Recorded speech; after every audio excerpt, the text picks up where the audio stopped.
MSN, Messi, Suarez, Neymar দীর্ঘ একটা সময় একসঙ্গে কাটিয়েছেন ন্যু ক্যাম্পে। সমর্থকদেরও মাতিয়েছেন নিজেদের ফুটবল ছন্দে।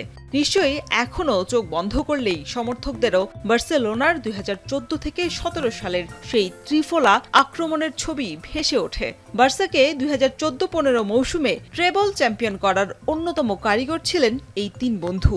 পাশাপাশি দুর্দান্ত এই ত্রিফলা আক্রমণ ভাগের সৌজন্যে 364টি গোল এবং মাঠের খেলায় এই তিনজনে 173টি গোলে সহায়তা দেখেছে ফুটবল বিশ্ব। 2017 সালে দলবদলের বাজারে বিশ্ব রেকর্ড গড়ে নেইমার পাড়ি দেন ফ্রান্সে, যোগ দেন পিএসজিতে। এরপরই এমএসএন আক্রমণ ভাগের অবসান ঘটে।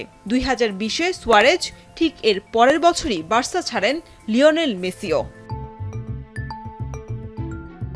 সময়ের পরিক্রমায় গেল বছরের শুরুতে মেসি সুয়ারেজের পুনর্মিলন দেখেছে বিশ্ব। ইন্টার মায়ামিতে দুই ফুটবলারের জাদুতে বুঁদ হয়ে আছেন সমর্থকরাও। নেই শুধু নেইমার, আল হিলালে চলতি বছর চুক্তি শেষ হবে ব্রাজিলিয়ান এই ফুটবলারের।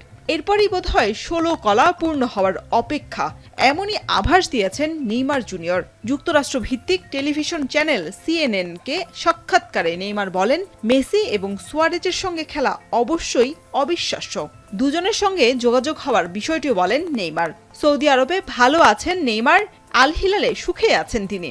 তবে ফুটবল তো চমকে ভরা।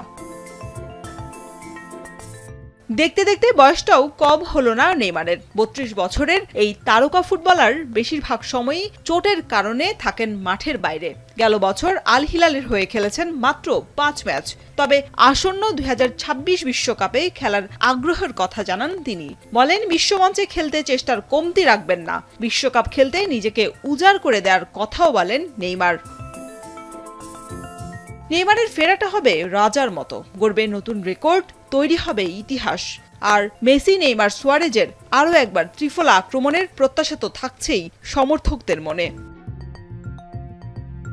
শরীফ রাউশন, এখন।